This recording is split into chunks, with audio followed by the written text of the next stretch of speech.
تو یہی بات میں نے فیس بک پر ان کے کسی حوالے سے لکھ دی، اور انہوں نے بتایا کہ، اور میں نے کامران ندیم کا ذکر کر کے لکھی، انہوں نے بتایا کہ آپ کو شاید معلوم نہیں ہے کہ میں ان کی مسز ہوں۔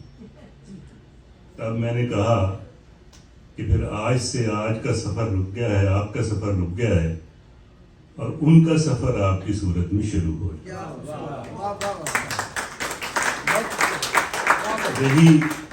یہی وہ نسبت ہے جو آج میرے یہاں موجود ہونے کا سبب ہے۔ کامران ندیم کو میں نے بہت پہلے پڑھ لیا تھا، اور اس کی وجہ ان کی کتاب شعری مجموعہ وحشت ہی صحیح تھا۔ اس کا سبب یہ ہوا تھا کہ جو میرے پبلشر ہیں یا تھے، کیونکہ اب وہ تھے ہو چکے ہیں، ایک اور ادارہ میری کتابیں چھاپ رہا ہے، وہ سانج پبلیکیشنز لاہور تھے، اور ندیم کی کتاب وہیں سے شائع ہوئی تھی۔ اچھا، ان سے ایک کہہ لیجئے کہ غیر رسمی سا معاہدہ تھا کہ وہ جو بھی کتاب شائع کرتے تھے اس کی ایک کاپی مجھے بھجوایا کرتے تھے۔ اس میں ان کو یہ فائدہ ہوتا تھا کہ میں کالج کی لائبریری کے لیے وہ کتابیں خرید لیتا تھا، اور مجھے یہ فائدہ ہوتا تھا کہ میں اس کتاب کو پڑھ لیا کرتا تھا۔ اور شاعری یا کہہ لیجیے کہ پڑھنا جو ہے وہ میرا پیشن ہے۔ میں کہا کرتا ہوں کہ میں انتھک قاری ہوں، اور وہ میں آج بھی ہوں۔ کوئی کتاب جو مجھ تک پہنچی ہو، میں نے اسے پڑھے بغیر کبھی طاق پر نہیں رکھا۔ تو ظاہر ہے کہ جب کامران کی کتاب ملی اور میں نے پڑھی تو مجھے اس سے ایک عجیب سی اپنائیت کا احساس ہوا، اور اس کا ایک پس منظر ہے۔ پس منظر یہ ہے کہ ہم لوگ، جن میں میں شامل ہوں، جن میں ثروت حسین تھے، محمد اظہار الحق ہیں، خالد اقبال یاسر، عرفان صدیقی، اسد بدایونی، ہم لوگوں کو جو ہے وہ عرفان صدیقی نے کہا تھا کہ ہم قبیلہ کشتگاں کے شاعر، اور ہم پر طنز کرتے ہوئے افتخار عارف نے کہا تھا کہ یہ شاعران استبل ہے۔ وجہ یہ نہیں، ہم نے بھی کہا تھا کہ اس لیے آپ نے کہا ہے کہ ہم نے آپ کو اپنے تھان پر باندھا نہیں۔ ایک کتاب میں نے مرتب کی تھی جو دلی سے چھپی تھی، نئی پاکستانی غزل نئے دست کا، تو اس میں 12 شاعر تھے، لیکن اس میں افتخار عارف نہیں تھے۔ اس پس منظر میں یہ بات انہوں نے کی تھی۔ خیر، وہ تو دوستوں میں اس طرح کے معاملات چلتے ہی رہتے ہیں۔ خیر، جب وہ کتاب چھپی تو ہم نے اس کتاب کے شروع میں ایک لفظ لکھا جو اب ایک عام روایت بن گئی ہے، وہ تھا 70 کی دہائی میں کہی گئی غزلوں کا انتخاب۔ اور میں وہ قصوروار ہوں جس نے اردو ادب کو دہائیوں میں بانٹا ہے، کیونکہ اس کے بعد پھر 70 کی دہائی اور 80 کی دہائی اور 90 کی دہائی کے شاعری ایک سلسلہ شروع ہو گیا۔ ہم لوگ جن کا میں نے ذکر کیا، جن لوگوں کا، ان کا بنیادی مسئلہ اساطیر تھی، اور اساطیر سے نسبت تھی، اور شاعری میں اساطیر کو کہہ لیجیے داخل کرنا تھا۔ اور اس کا سبب یہ تھا کہ ہم تمام لوگ جن شاعروں کو میں نے ذکر کیا ہے، ہم سقوط مشرقی پاکستان کے وقت یا سقوط ڈھاکہ کے وقت ابھی 20 سال سے کم عمر کے تھے، اور ہم اس مشکل سے گزرے، یا کہہ لیجیے کہ اس تکلیف سے گزرے جو ایک قوم کو بنانے کے لیے جو نظریہ جو ہے پیش کیا تھا، جس کو ہم نظریہ پاکستان کہتے ہیں۔ ظاہر میں سمجھتا ہوں کہ اس دن اس کا جو ہے وہ نظریے کا انتقال ہو گیا۔ اس لیے آج کل ہم نے پاکستان میں ایک ٹرسٹ بنا رکھا ہے قومی نظریے کا، اور ٹرسٹ عام طور پر جانے والوں کی یاد میں بنایا جاتا ہے۔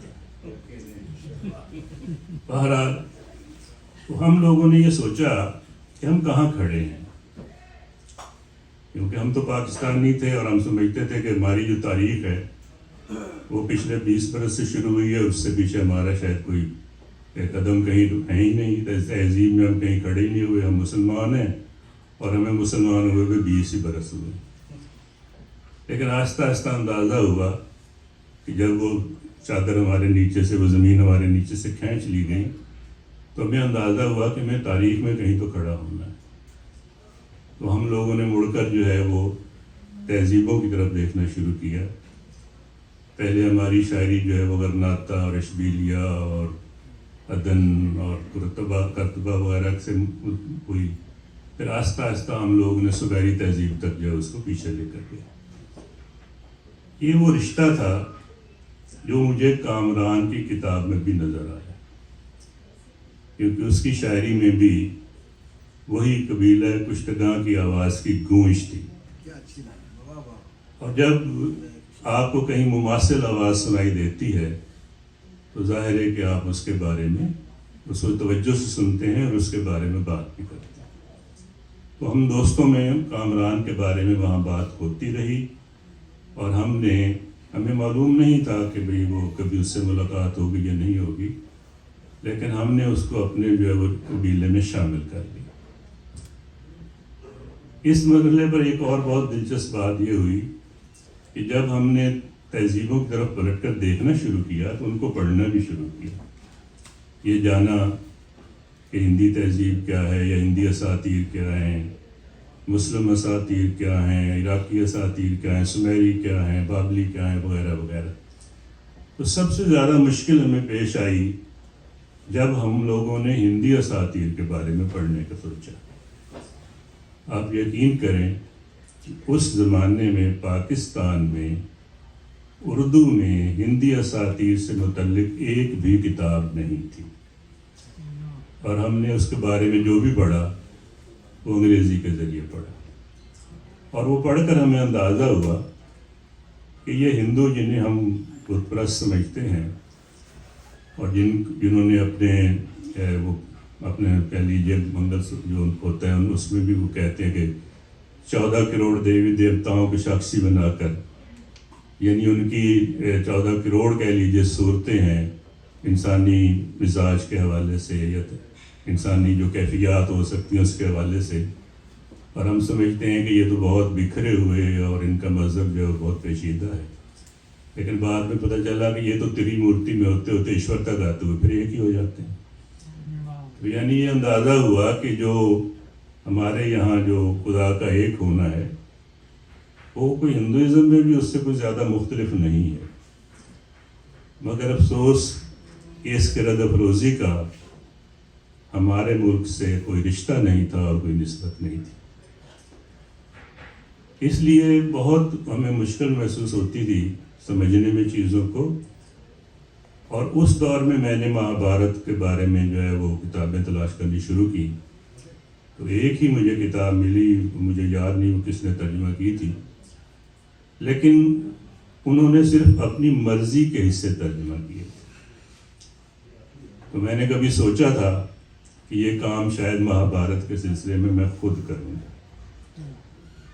لیکن ہمارے دوست خالد اقبال یاسر کا ایک شعر ہے کہ ترکش تبر چراغ سرانے دھرے رہے، اس نے لگا کے گات میرا خواب اڑا لیا.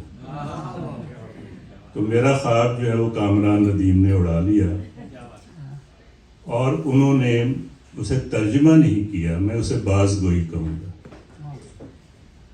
کیونکہ انہوں نے مہابھارت کو ایک طرح سے اپنے لہجے میں، اپنی زبان میں، بلکہ یہ کہیے کہ اپنی تہذیب سے مماثل کر کے جو ہے وہ بیان کیا ہے. اب مجھے لگتا ہے کہ یہ کتاب شاید مکمل نہیں ہے. کاش یہ مکمل ہوتی تو ہمیں پہلی بار پتہ چلتا کہ ہماری جو تہذیبی روایت ہے وہ کتنی مضبوط ہے، اور ہم آج اس میں جو ہے وہ کہاں کھڑے ہیں. مہابھارت پڑھتے ہوئے میں ایک دن غور کر رہا تھا کہ اس میں پانڈو جو ہیں وہ 5 کیوں ہیں، اور اس میں جو کورو جو ہیں وہ 100 کیوں ہیں. تو مجھے اختر حسن کا جو ہے وہ ایک مضمون یاد آیا، جنہوں نے اپنی کتاب گیا نگر میں لنکا کے شروع میں لکھا ہے، اور ایک وہ آج سے ظاہر ہے کہ کوئی 30 برس پہلے لکھا گیا ہوگا. وہ ایک شاعری کا نیا کہہ لیجیے کہ تھیسس ہے، ایک نیا منظرنامہ ہے، اور اس سے 100 برس پہلے ایک تھیسس جو ہے وہ حالی نے پیش کیا تھا. تو 100 برس کے بعد انہوں نے پیش کیا. تو اس میں انہوں نے ایک بہت دلچسپ بات لکھی ہے. انہوں نے کہا ہے کہ جو رام ہے اس کا ایک ہی رنگ ہے اور جو راون ہے اس کے 100 روپ ہیں. وجہ یہ ہے کہ نیکی کا ایک ہی رنگ ہوا کرتا ہے اور وہ جو بدی ہوتی ہے اس کے 100 روپ کو چاٹ جاتی ہے. اسی طرح میں نے محسوس کیا کہ جو پانڈو ہیں یہ 5 اس لیے ہیں کہ یہ 5 حواس ہیں اور جو کورو ہیں بس 100 اس لیے ہیں کہ بدی کے 100 روپ ہوا کرتے ہیں اور وہ پھر بھی بدن جو ہے وہ پھر بھی روح پر کبھی جو ہے وہ حکمرانی نہیں کر سکتا. تو میں سمجھتا ہوں کہ شاید کامران نے اس کتاب کا انتخاب بھی اسی لیے کیا ہوگا کہ اسے بھی اس روح سے مکالمہ کرنے کی خواہش تھی جو ہماری تہذیب میں جو ہے سرایت کیے ہوئے ہے اور جسے ہم آگے لے کر جو ہے وہ بڑھ رہے ہیں. یہ سب جو یہاں لوگ موجود ہیں لکھنے والے یہ اصل میں اسی روح کے نمائندہ ہیں اور یہ وہی 5 پانڈو ہیں جو یہاں موجود ہیں اور ہم 5 پانڈو ہی مل کر ان 100 کوروں کو شکست دیں گے یا دے رہے ہیں جو ہمارے ارد گرد پھیلے ہوئے. مجھے اس کتاب پر مضمون لکھنا ہے اور یہ فرض سے میرا وعدہ ہے. کتاب تو مجھے پاکستان میں مل گئی تھی لیکن اس وقت میں سفر میں تھا اور یہاں آ کر جب انہوں نے مجھے PDF میں کتاب بھیجی تو PDF مجھ سے پڑھا نہیں جاتا.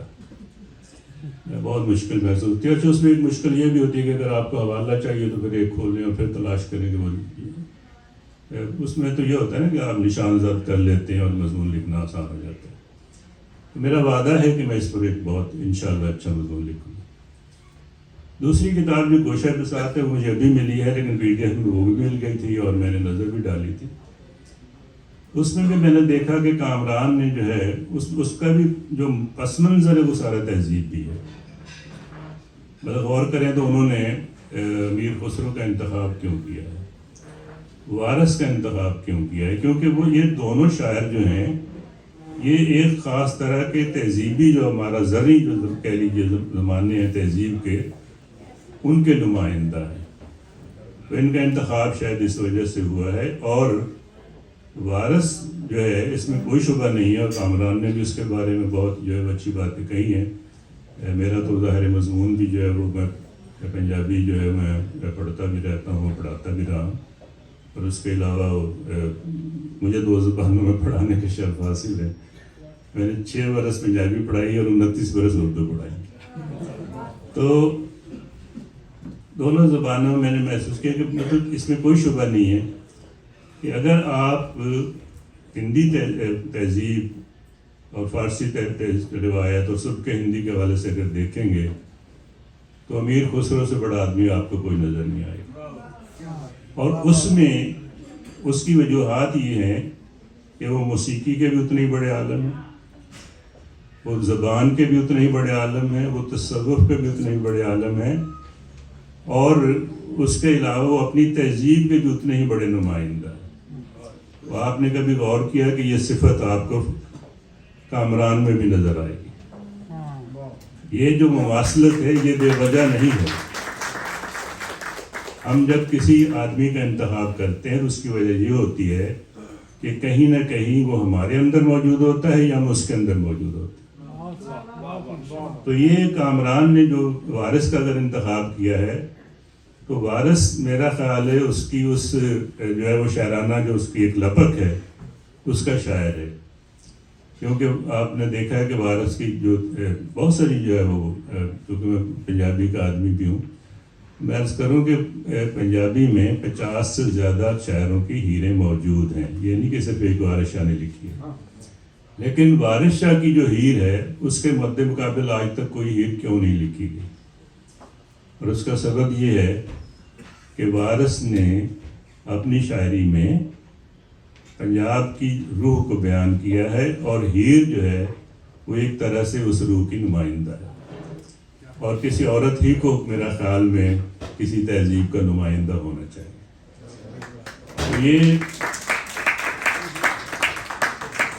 میں نے غور کیا کہ جہاں جہاں بھی جو مضامین بھی ہیں، مطلب یہاں 5 مضمون جو ہیں وہ وارث پہ ہیں اور 5 ہی جو ہے وہ امیر خسرو پہ ہیں، تو ایسا کیوں نہیں کیا ندیم نے کہ 6 اس پہ لکھے ہوتے اور 5 اس پہ لکھے ہوتے؟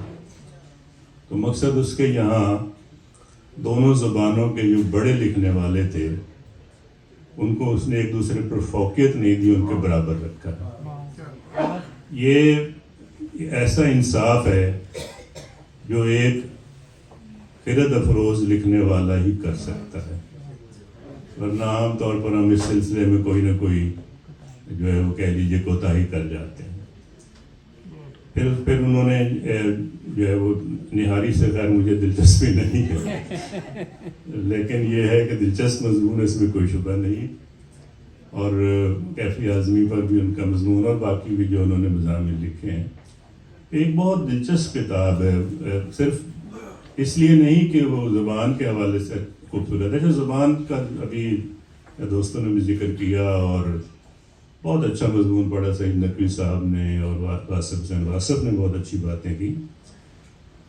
میں ظاہر ایک جاہل مطلق ہوں تو ان کے درجے کی بات تو نہیں کر سکتا، لیکن میں یہ کہوں گا کہ زبان کا جو ذائقہ یا زبان کا جو ٹیکسچر کامران ندیم کے پاس ہے وہ بہت کم لوگوں کے پاس ہوا کرتا ہے۔